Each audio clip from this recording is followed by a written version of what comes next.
അവിടുത്തെ ജനസഞ്ചയം അവർ അദ്ദേഹത്തിന്റെ പ്രസംഗത്തോട് കാണിച്ച പ്രതികരണം എങ്ങനെയാണ് അത് കാണുന്നത്?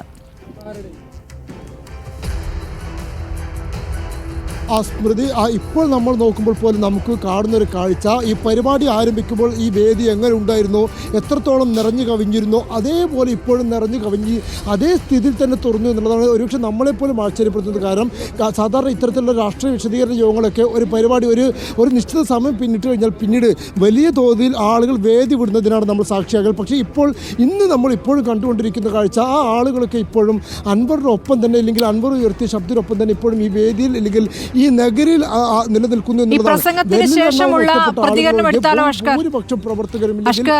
ഇപ്പോൾ ആളുകൾ ഈ പ്രസംഗം കേട്ട് കഴിഞ്ഞല്ലോ, അൻവറിനെ കേൾക്കാൻ വേണ്ടി വന്നവരാണല്ലോ. തീർച്ചയായും വലിയ ആൾക്കൂട്ടം തന്നെയാണ് പി വി അൻവർ കേൾക്കാൻ വേണ്ടി ഇവിടെ എത്തിയത്. ഇപ്പോൾ നിങ്ങൾ എവിടെ നിന്നാണ് വന്നതെന്ന്? ഞാൻ പുകട്ടൂർ. 2 മണിക്കൂറോളം പി വി അൻവർ പ്രസംഗിച്ചു. എന്താ നിങ്ങൾക്ക് തോന്നിയത്? സത്യമാണ് പറഞ്ഞത്. വേറെ അൻവർ പറഞ്ഞു സത്യമാണ്. ഇനിയും ആ ഭാവിയിൽ അൻവറിനൊപ്പം കൂടെ തന്നെ നിൽക്കാനാണ്, അൻവറിൻ്റെ ഒപ്പം കൂടെ നിൽക്കാനുള്ള പരിപാടി. എവിടെ നിന്നാ? ഞാൻ നിലമ്പൂരിലുള്ള, ഞാൻ കേരള കോൺഗ്രസ് ജില്ലാ സെക്രട്ടറി കൂടിയാണ്. അൻവർ ഉന്നയിക്കുന്ന വാദങ്ങൾ പൂർണ്ണമായി പരിശോധിക്കപ്പെടേണ്ടതാണ്. അതുകൊണ്ട് അൻവറിനൊരു പിന്തുണ കൊടുക്കാൻ വേണ്ടി വന്നതാണ്. 2 മണിക്കൂറോളം പ്രസംഗം കേട്ടപ്പോൾ നിങ്ങൾക്ക് തോന്നിയൊരു വികാരം? അല്ല, 2 മണിക്കൂർ, ഇതിപ്പോൾ 4 മണിക്കൂർ പോയാലും ആളുകൾ ഇവിടുന്ന് പിന്തിരിയില്ല.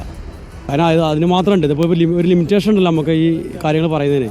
കാരണം ഒന്നാമത് ഇപ്പം പോലീസിൻ്റെ പെർമിഷൻ കാര്യങ്ങൾ മൈക്ക് ആളുകളോട് പിരിയാൻ ഇപ്പോഴും തയ്യാറല്ല. ആളുകളുടെ കാത്ത് കെട്ടിക്കൊണ്ടിരിക്കുകയാണ് ഇപ്പോഴും. ഇതുപോലുള്ള എവിടെ നിന്നാ? മറയൂരുന്ന ഇതിൽ ഇത്ര പാർട്ടിക്ക് ഇന്നത്തെ ഈ പരിപാടിക്ക് എന്താ വെച്ചാൽ ഇതിൽ കക്ഷി രാഷ്ട്രീയം അല്ല. ഇതിൽ മൂപ്പര് ഉയർത്തിപ്പിടിച്ചത് ഈ രാഷ്ട്രത്തിന്, ഈ നാടിനും വേണ്ടിയുള്ള കാര്യങ്ങളാണ്. ആ നാടിൻ്റെ നന്മ മാത്രമാണ് ഇതുവരെ അയാൾ പറഞ്ഞിട്ടുള്ളൂ.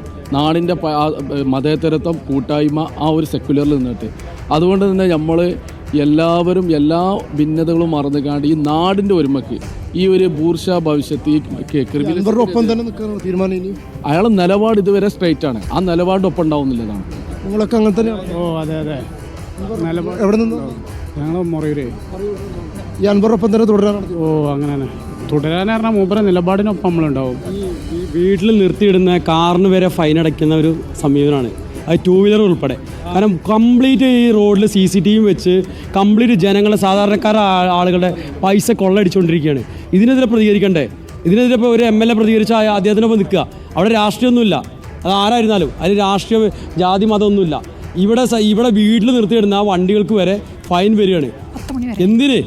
കോടിക്കണക്കിന് രൂപ ജനങ്ങളുടെ കയ്യിൽ നിന്ന് അവർ രാവിലെ തൊട്ട് വൈകുന്നേരം വരെ കഷ്ടപ്പെടുന്ന ഒരു ബൈക്കിന് അങ്ങോട്ട് പോയി ഇങ്ങോട്ട് പോയി അവരുടെ പൈസ കൊള്ളടിക്കുകയാണ് ഗവൺമെൻറ്. ഇതിനൊരു MLA ഇപ്പോൾ പ്രതികരിക്കണ്ടേ?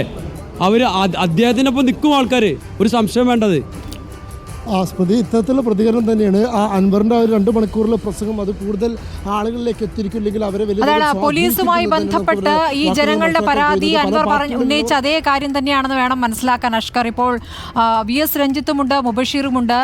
രഞ്ജിത്ത്, ഈ പ്രസംഗം കേട്ടിട്ട് എങ്ങനെയാണ് ആളുകളുടെ ഒരു പ്രതികരണം എന്നുള്ളത് ഇപ്പോൾ കേട്ടുകൊണ്ടിരിക്കുകയാണ്.